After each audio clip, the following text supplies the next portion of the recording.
but smiley. You smiling? To take a delivery call is quite exciting, but it also is quite nerve-wracking because you don't know what's going on the other side of the phone and you don't know how much of an emergency it could be. So sometimes you're praying to God that the crew get there before anything happens, but then also in the second mind you're thinking, oh no, crew's back off, let me get this baby. So it can be quite exciting, but really quite nerve-wracking all at the same time. He's a bit heavier than when we held him last. Have you got him? Boy, yeah. So we actually got the call while we were at another address just doing paperwork with a patient that we discharged on scene, and the control room dispatcher asked us if we could go around the corner to a high priority call. So we agreed, and then she says, oh, it's a maternity job. So we thought, oh, we've maybe jumped in at the deep end here. So I drove around as quick as I could to get to this address, and we found it down this little narrow alleyway. We grabbed all the maternity kit and ran inside. My crewmate Lindsay was ahead of me. By the time that I had followed her into the room, she was holding the baby. Well, no paramedic actually enjoys to go into a delivery call. So many things can go wrong. And you've got one patient that we're used to dealing with, and then it goes to two patients. And if you haven't got a backup crew, you've got them two patients to deal with on your own, making sure that the delivery is smooth, that the baby's not in an awkward position, that the baby is breathing, and you get a cry and they pink up.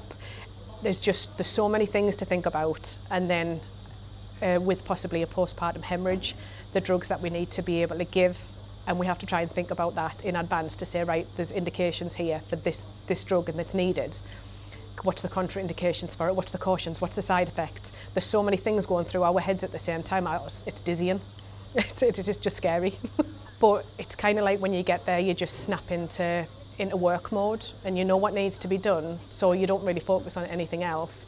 It's terrifying. It's so scary. But on the outside, we're trying to remain calm and collected so that we can be that person that they rely on. I think there's a lot of special parts about my job, but one of the things I like the most is the fact that we get invited into people's homes as strangers just when they need help, and they don't know who we are, but they still give us that opportunity to sort of make things better for them in the moment when they really need it. And I think that's a really special thing that not everyone really appreciates about the job. To meet the family today is to put a face to a voice. It's not very often we get appreciated for the job that we do, especially as health advisors. We don't often get that, and it is really nice to be able to see people being a family rather than just that voice on the call. It is really, really nice to see. To receive an email to say that that family now wants to meet you and that you get to meet that baby again, I think pride, complete pride. I think it's a really tough job to be in. I was really struggling this year, and think that really picked me up and made me think, you know what, this is the job for me. I feel a privilege to be able to be there on the day of his birth, and then that the family that actually wants to come back to us and say, you know what, thanks for the job that you did. As far as we're aware, we're doing a job that we're trained for, but it's not like that for them. It is a privilege because you get to be in people's darkest moments but making a massive difference within their lives and their kids' lives.